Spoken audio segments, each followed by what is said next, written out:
Welcome everyone to this week's Global Intelligence Update. And as always, we've got a great guest with us, Ian Westmoreland. So guys, if you don't know who he is, let me give you guys a quick introduction. Ian is a passionate and inspiring speaker, mentor, and the founder of Kintsugi Heroes, a not-for-profit organization dedicated to helping individuals navigate life's challenges. Inspired by the Japanese art of Kintsugi, Ian embraces the beauty of imperfection and strength found in overcoming adversity. After a profound life event in 2013, Ian left a successful 42-year career in IT to focus on volunteer work, eventually founding Mentoring Men in 2018 to provide free mentoring services across Australia. Ian's heartfelt approach and dedication has earned him numerous accolades, including multiple NSW Volunteer of the Year awards and Order of Australia Award in 2024, so just about last year. His dynamic speaking engagements and impactful storytelling resonates deeply with the audiences, encouraging them to transform their hardships into opportunities for growth and resilience. Through Kintsugi Heroes, Ian continues to empower individuals to see their past struggles as essential part for their unique and beautiful life stories. Ian, I hope I didn't butcher the name. I'm not even sure I've got the pronunciation right myself, and I didn't write that, so I feel a bit embarrassed. But anyway, let's No, see, let's see where this goes. yeah. And Chris and Londi, thank you for the opportunity to chat. Hopefully, this will resonate. I'm going to share a bit of my life journey, why I turned my back on the corporate world and focused on giving back, and I guess some lessons that I've picked up along the way. So I'm going to do a show. Yeah, we can Fire do a short PowerPoint. screen. And thanks for joining us, Ian. Really appreciate it. Yeah, Floor is no yours. worries. Okay. So please. Okay. So I've called this finding our best life, and I guess it's my journey through that. So I'm going to talk about uh, three or four things. The first one, Chris just briefly mentioned mentoring men. I'm going to talk about Kintsugi Heroes and a new initiative we're doing there. And I'm also going to talk about a, a lesson from a Greek pirate ship from a couple of years ago. First, I want to share this is my beautiful family. I'm incredibly blessed. We've taken this photo for the last 9 years. So the one on my lap is a twin sister to the one above that. And they were less than one when we started. And there's 12 grandkids there. And number 13 is about, it'll happen next month. This daughter, my youngest daughter up here, will have our 13th and almost certainly last grandchild. So absolutely blessed with the family. And as I got older, I sort of realized how fortunate I am. As Chris mentioned, there's been some key moments in time, and one of them was on the 10th of September 2013. I got on the train at my local station to come to work, and I continued to read a book my youngest daughter had given me. And what I read that morning transformed the thinking for the next stage of my life. In May 2014, I quit my high paid job as an IT manager, and I've been a full-time volunteer for the last 11 years. And it's been the biggest beneficiary of that time has been me. And all the way along that journey, there's been key things that have happened to reinforce that this is what's meant to happen for this stage of my life. So I started mentoring kids in high schools and primary schools in Sydney, Australia, where I live. And at one stage, I was struggling myself. I was mentoring a young guy in one of the high schools, and at one point he shared with me that his father had suicided. His mum was an addict, in and out of rehab.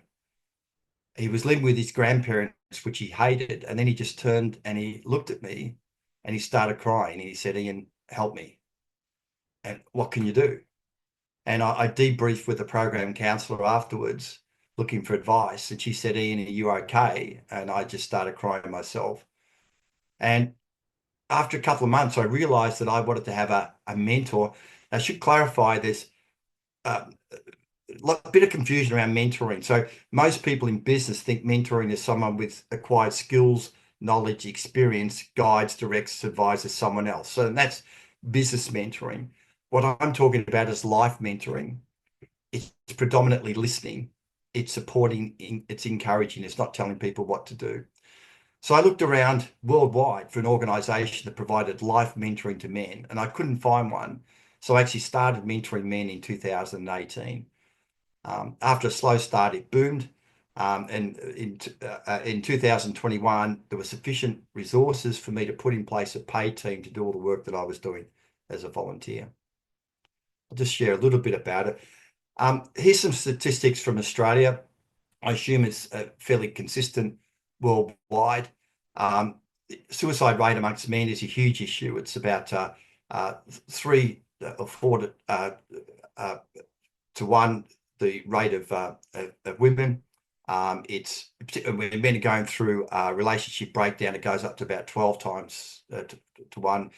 There's increased isolation, increased anxiety. And so I believe that this situation will be worldwide. So part of the mentoring men, it's a free, long-term, one-to-one mentoring program. So we recommend at least 6 months. There's a whole bunch of stuff within that, mentor support, mentee support, matching, workshops. And I used to run breakfasts at my place. This is a photo at the back of my house with a bunch of guys who turned up for one of the breakfast events.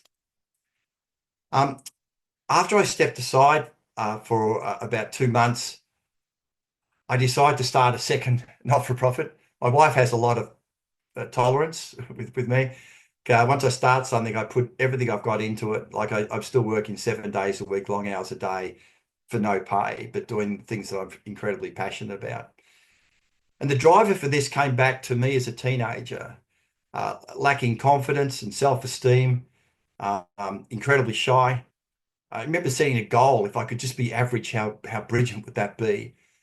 And in August 1993, I'd seen the power of stories to give me confidence, the Nelson Mandela type stories. And in August 93, I wrote to 3 community leaders in Australia about this idea I had. If we could get famous people who'd overcome adversity to share their story, it would give hope and inspiration to the Ians of the world. And one of the guys I wrote to was a well-known Australian entrepreneur called Dick Smith. And he took the time to send me back a handwritten note. And he said, Ian, this is a great idea. And then he added, you do it. And it sat there for 30 years until I stepped aside from mentoring men. And I decided, okay, I'm going to have a crack at this. I'd never heard the name Kintsugi. Because I built up a lot of contacts through mentoring men. And this guy explained to me what it is. And it's that Japanese craft where you take broken pottery and you put it back together using a precious metal like gold. And the repaired product is far more beautiful. It's far more valuable than the original piece. And it's a fantastic metaphor for our lived experiences, that addiction, that relationship breakdown, that trauma. So what we do, and there's a lot of science. This is one of my favorite pictures. I guess there's a series, a TV series and book series called Bananas in Pajamas. I think it's probably just Australia. But this is me reading Bananas in Pajamas to my grandkids. I put on all the voices. That's 4 of the grandkids who are in that photo there, and they're spellbound by this. They're sucking on their dummies there. But there's a lot of science around the chemical changes, the emotional changes that storytelling can provide. And there's a Native American proverb, tell me the facts and I'll learn, tell me the truth and I believe, but tell me a story and it will live in my heart forever. In Western world, we've lost a lot of this storytelling that went on. From fathers, sons, our Indigenous culture in Australia, they call it yarning. And these things are handed down for generations, but we've lost that ability. So what is Kintsugi Heroes? So we capture stories around every type of theme, every adversity theme. I've just listed some of them there. We've done 3 projects around natural disasters, fire and floods, violence and abuse, all sorts of mental health conditions and physical conditions. I'm going through a cancer journey at the moment. We're doing stories around that. Trauma, violence. In fact, I've copied that. I should have updated that. Addiction. And we're doing amazing stories around the role that animals can play in improving our well-being. I'll show a short video later around that. So we've done a number of projects. Animals and Us is one of our podcast series. We had awful bushfires in Australia, they call it the Black Summer fires, and helping reduce the trauma. We shone the light on unpaid carers, huge numbers of people in Australia who support loved ones, or with other numbers around. We're not having fires over here, we're having floods. We're doing a series around Australian Bravery Award participants. We did one to highlight people in social housing. One of our series from there to here is around migrant refugee journeys to Australia. The New South Wales government asked us to do a project connecting seniors to help address loneliness and isolation that's so prevalent in Australia with our seniors, and incredible success with that. And then we have a number of channels. We record the stories, we publish them as YouTube and audio podcasts. We edit them, they're broadcast nationally across different radio networks.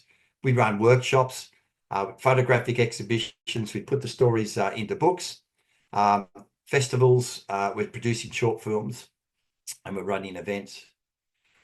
One of our stories, I just want to show a short film around the role that animals can play in improving mental health. I couldn't work out how to embed the video in this, so excuse my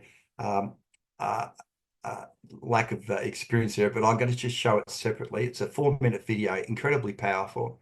So I'm just going to go back to that, go up here.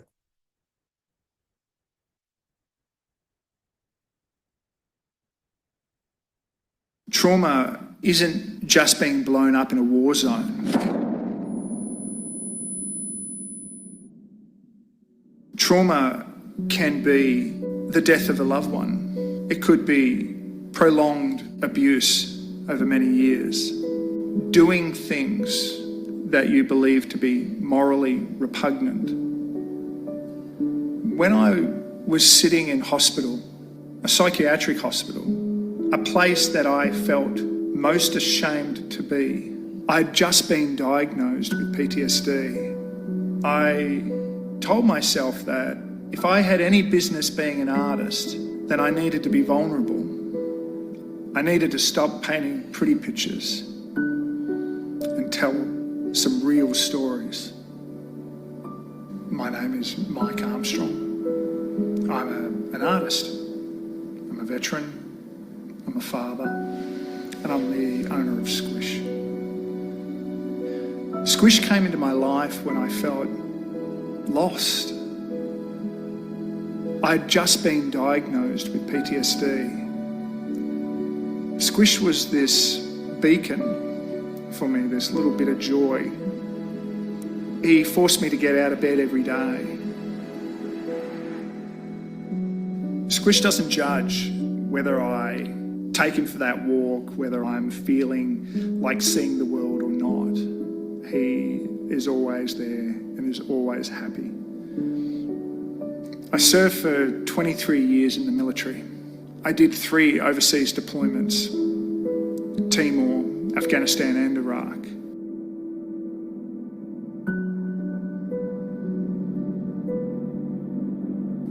Most people would be forgiven for thinking that art and soldiering have no business together. Art gives me access to this creative side, which balances out the hard masculinity that I sort of existed in. The process of making art allows the individual, the artist, to externalize the pain, the misery, the despair, the frustration, the anger, and to expel it from the body, to put it out in the world.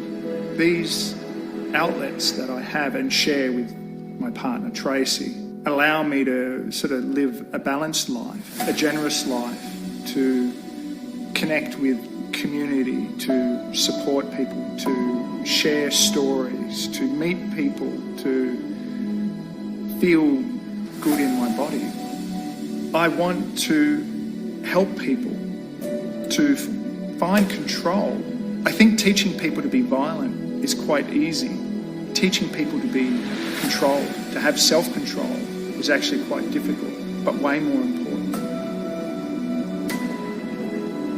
Squish has been instrumental in getting me back out into the world. Without him, I would have isolated a long time ago. Squish has allowed me to get out of the house and get out of my comfort zone. He's allowed me to travel and do things. He gives me a point of focus.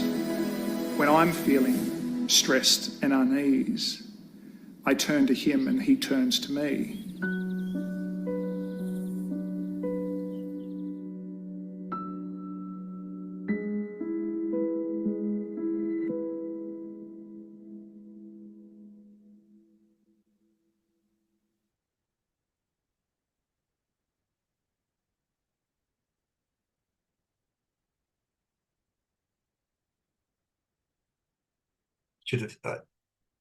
I find that very powerful. I should have said, if anyone wants to interrupt or ask any questions along the way, please let me know.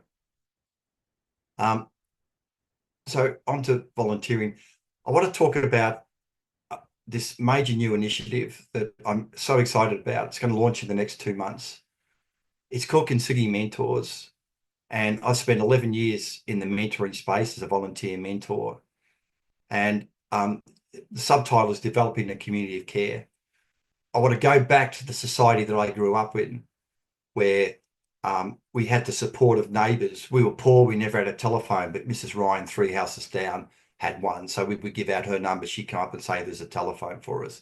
We knew there was a number of safe houses around we could go for a cup of tea or just to talk to someone. I want to get back, help recreate that sort of community. So in summary, Kintsugi Mentors is global. It's free, it's men and women, and we're planning to commence this in July 2025. Most of the workshops, the training will be done online, virtual. I want to share one other final short film around the power of life mentoring. Now, I met Alex, this young guy, Alec, back in 2015. I would meet him at the local school. We'd talk about sport. We'd talk about footy. I had no idea the impact it was having. He had a huge truancy rate.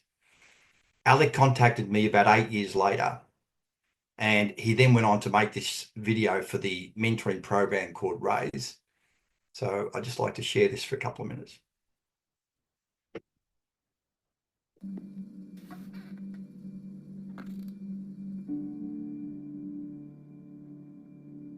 That Alec was a pretty complex Alec, to be honest. I was so sick of copping so much things from my mum that I was just so angry. Like, I just felt like I still didn't exactly deserve the childhood I got and the parenting that I received and the role models I received. Because it wasn't just from like my parents, but in primary school I used to get told because I was their child or because I had this as my last name or part of the family, that's all I'm going to grow up to be. I was going to end up in prison. I have no future of a job. I had no future. I just didn't believe in mentors. I didn't think they could change me or have a positive impact. And I didn't care about school. Like, why should I care? Like, no one cares about me. No one puts effort in me. And that's why Ian really changed me, because he's the only person that told me, yeah, you can make something of your life. He didn't actually straight off the bat start giving me things about what I should do in life and why I was wrong and why I was right. He just started having a genuine conversation with me. He started talking about footy, and he just said, like, hey man, I'm here to support you. Can you just rock up and I'll support you? And that's all I needed to hear. I just needed to hear someone say, I'm here for you. Being such an angry kid, and I was so stubborn, no one eventually called me out on my behavior. I wouldn't do the work, wouldn't rock up to school, and the always thing is, that's just Alec. Don't get him in trouble, because if you get in trouble, he'll react really badly and he'll be really angry back. So then eventually I just had almost no one telling me what to do. I didn't have to go to school. Yeah, and Ian was the first one then to call me out that sort of behavior.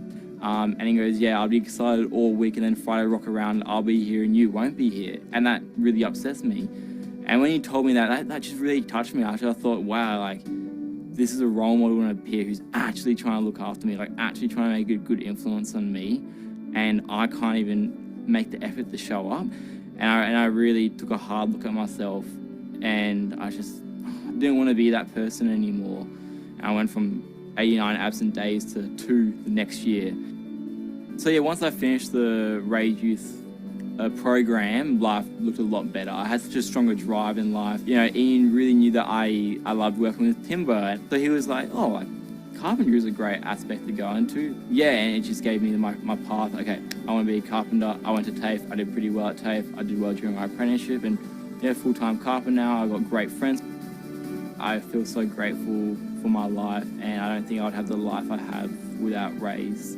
They're actually helping people, even if they don't know at the moment. They're changing some kids' life right now.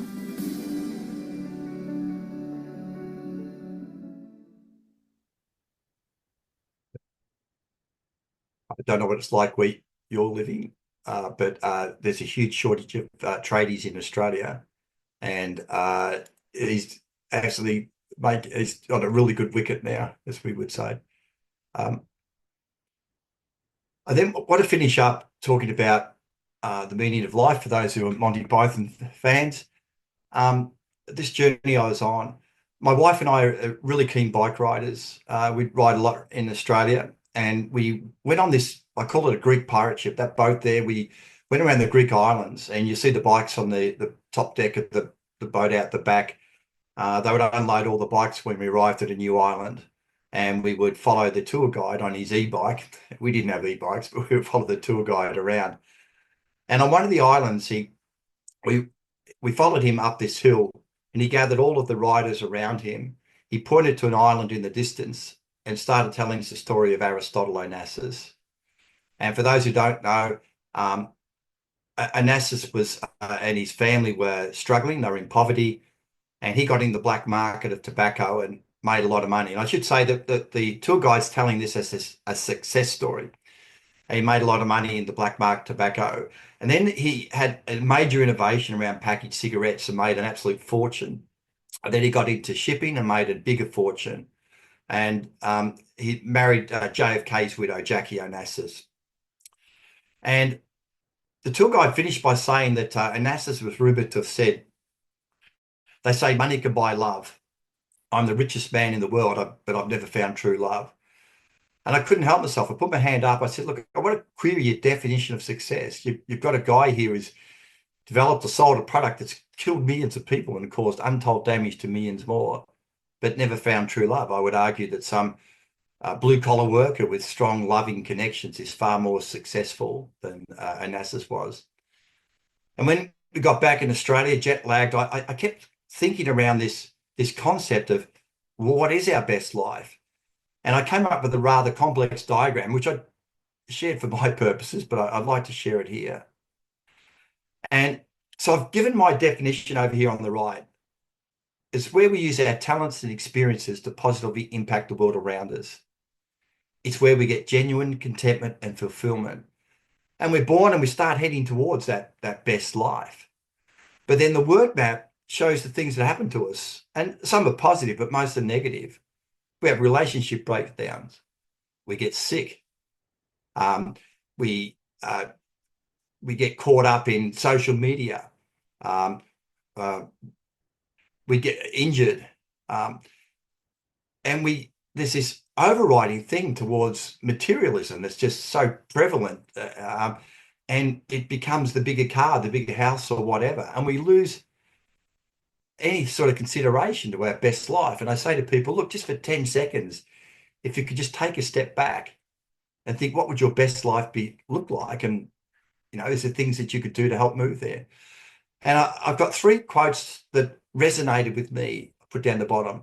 First one from Mark Twain: the 2 most important days in your life are the day you're born and then the day that you work out why. And another quote from Patrick Mars: some people are so poor, all they have is money. And one of our Kintsugi Heroes is a local rugby legend in Sydney. He said, I'd rather have a purpose than a Porsche. And I didn't ask for any of this, but I got, there was a recognition which my wife really appreciated. She's had to put up with me doing all this stuff over the last 11 years. And a couple of people put in and got an Order of Australia last year from the Governor of New South Wales. Thank you very much. Chris, I'm not sure if that's what you're after, But that's my story, and and the journey's continuing. So that's it. No, thank you, Ian, for sharing. Very inspirational, very motivational, and yeah, I think it's going to touch quite a lot of people that are listening and watching. If you're not listening or watching live, definitely offline. So for those that are online, if you've got any questions or would like to share something, more than welcome to unmute or send a message in chat, and yeah, we can chat about it. But really, really good, Ian. Wow, no, you're doing really amazing work. I said the biggest beneficiary has been me. To be honest, I realized maybe 11 years ago I was a bit of a judgmental jerk. And it's nothing like this one of the stories we published last week. We're doing about 3 to 4 podcasts a week at the moment. Wow. Was a refugee who got on a boat. And in Australia, we treat migrants not too well. We treat refugees appallingly, basically put them in jail. And the courage it takes to get onto a boat, the sacrifice, the risk, just an amazing journey. And these people are passionately want to give back. So yeah, so the biggest beneficiary's been me. Yeah. So I'm gonna go to. Does anyone have? I see Gillian and Karen just unmuted. Gillian. Yeah. Thank you, Ian. How incredibly inspiring and moving, I must say. It definitely spoke to my soul. I wanted to ask, what was the book that your daughter gave you? So now I get asked that a lot, and I always preface the answer by saying, I don't care what anyone's background, beliefs, cultures, none of those, gender identity, none of those things matter to me. I'm a Christian. The book I read was, in fact, I've got it here. It was from an American pastor, Sun Stand Still. And let me share, Chris, we've got time. I'll share this deeper story here. So my focus had been making money and delivering software changes. And we went from being poor to relatively well off. And I've been meditating, thinking there's more to life than this over the preceding months. And then on the date is crucial. On the 10th of September, 2013, this is what it questioned the role of basically of Christians. I said, we feel like we're doing our part as long as we live decent lives and sort of tick. So I'm ticking these as I go. Stay out of trouble, tick. Pay taxes, tick. Have babies, tick, 4 kids. Make a living, tick. Buy a boat. I even had a boat, tick. And then he said, hit age 59 and a half, collect retirement, die. That was the 10th of September 2013. I was born on the 10th of March 1954. I was 59 and a half to the day that I read that. Now, I've shared that hundreds of times, and it's up to people what they how they interpret that. Is it amazing coincidence? It doesn't matter. That's just what happened, and a number of other things have gone on since then. So that's why that had an impact, and that was the first of a number of other things that reinforced the journey. That young Alec, I had no idea, but that interaction, and it's not that I'm clever or smart.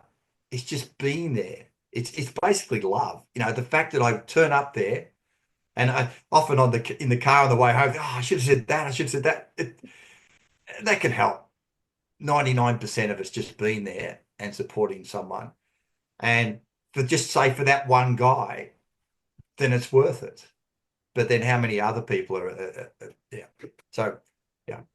Oh, thanks, beautiful. Oh, thank you, Ian. Karen, saying in the chat, beautiful story of hope. And Karen, I see you unmuted. Yeah, thanks, Ian. This is something that is. I'm a gender-based violence activist, so it's that's a space that's very important to me. And in South Africa, we have a terrible rate of gender-based violence, but we also have a very high rate of child-headed households, and a dire lack of father figures. We have an organization here called Father and Nation. That's run by a chap by the name of Craig Wilkinson. And it's the most similar to what you are doing with mentoring boys and men, and then training men, particularly within townships, to step into that fathering role for these young boys who have no father.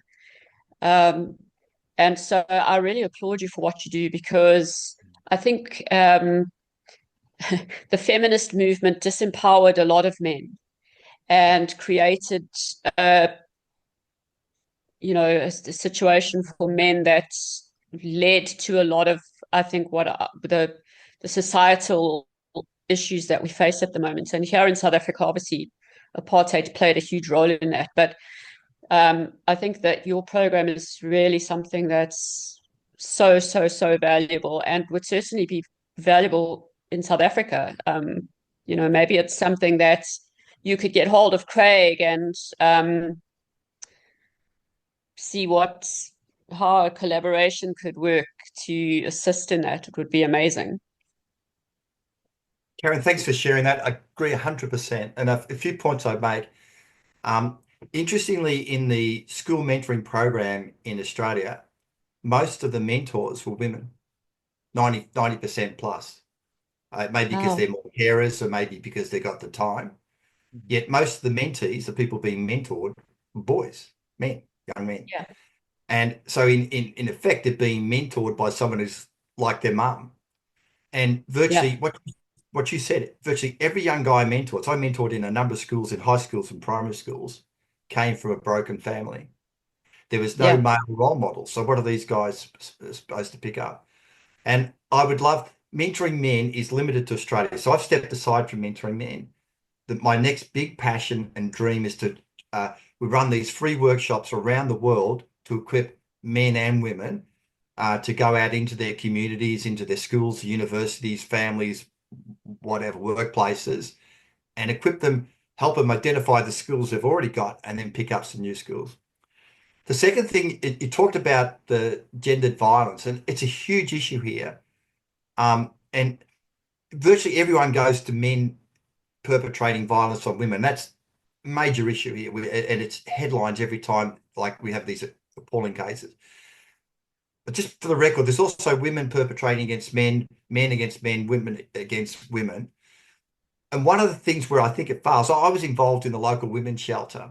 So our solution here, that woman's been abused, they have to flee their support network, all their connections, go to another place. It's like to a centre like I was supporting. And it's a really poor solution. And let's say it's men versus women, we demonize the men. And I get that. But there's no support offered to those men. If someone's perpetrated, where can they go? Where can they get that role model? It could be intergenerational stuff. Correct. And the third point I'd raise, all of our resources are free. So you can go on, we've done about 300 stories now. There's 200 been published, and there's books there. If we could get some partners or sponsors around different themes, and we haven't talked about sexual abuse as well, which is something that comes through powerfully in a lot of the conversations as well. So my dream is that this will be a legacy long after I'm gone, a powerful legacy. We go back to using the power of storytelling to give hope and inspiration to those people. Often people think I'm the only one who feels this way. No one, but it's not. The very first one was around grief. A guy shared about the death of his wife through cancer, and incredibly powerful, important story. Something I'd struggled with for years. So, yes. So thanks, Karen. I just wanted to add some thoughts around what you raised. Oh, that's an amazing legacy to want to leave in, and I applaud you for that. Will a link be shared where we can go and access these and share the resources? Because I'd love to do that on my networks, to share those resources. And yeah, I'll put a link to so we've done 2 short films. That one, I don't know what you think about Squish, but Mike Armstrong's story around so we've done 2 there. We've funded those. The other one's around a young girl at Kimberley at 5 years old. She went to bed and woke up 100% blind. Wow. And the role that animals played. She now rides horses. 23 years later, she's a lawyer for the Guide Dog Association. So powerful story. But that concept could just as easily be used for people with disabilities, migrant refugees. Most of what they've got a team of mostly people like me, volunteers, but we've got some paid people, and the cost to do the podcast is small. We can cover that. The cost to do the short films, we're looking to get some sponsors on board who, like, we're reaching out to, say, pet food manufacturers and retailers, and to get it distributed. So if you just watching it would be fantastic. So I'll put the link in the chat. So please share and like it. The more people who see these things. Another dream I've got as well. Imagine if in the local community centre, the local library, every week or fortnight, a group of people get together, maybe with a facilitator, and share stories. They listen and they hear and they get back to that. We've had cases of people in Australia have been dead for like 6 months, but that people don't even know their neighbours. It's just like, and that's why I'm so excited about the Connecting Seniors project. We've got a lot of initiatives around that, getting people together again. So very, very cool. Yeah, that would be great. Thanks, Ian. Yeah. I'll put the link into the short films in the chat, and I'll put the link into the podcasts in there as well. So they're on audio platforms. I much prefer to watch them because there's a lot of communication that happens outside of just the words. And yeah. Great. And for those that are listening offline, I'll be putting this in the description. So you'll find the links in the description. Awesome. So anyone else would like to ask anything or tell Ian anything? Thanks, Sam. Okay, looks like that is it. Ian, I just want to say thank you again for joining us and sharing the stories, sharing what you're doing. It's really, really amazing and inspiring. And also those videos that you shared, really, really cool. Thanks again. I'll put my LinkedIn in the chat. That'll be great as well. Yeah. Okay. So yeah, Ian, is there anything else you'd like to add on before we end? No, I think I said more than enough. Awesome. But thanks for the live viewers being here. I really appreciate you guys, and then also the offline guys, ladies and gentlemen. Thank you for viewing and watching. We really appreciate all of you. Last time, Ian, thanks again. I hope you guys have a great week ahead, and we'll catch you again next week. Thanks, everyone. Thanks, Ian. Thanks, everyone. Chris. Thank you for the support, encouragement to Julian, Stephanie, Sam, and Karen. Thank you. Okay. Thank you. Yeah. Thanks, Ian. Bye. Cheers.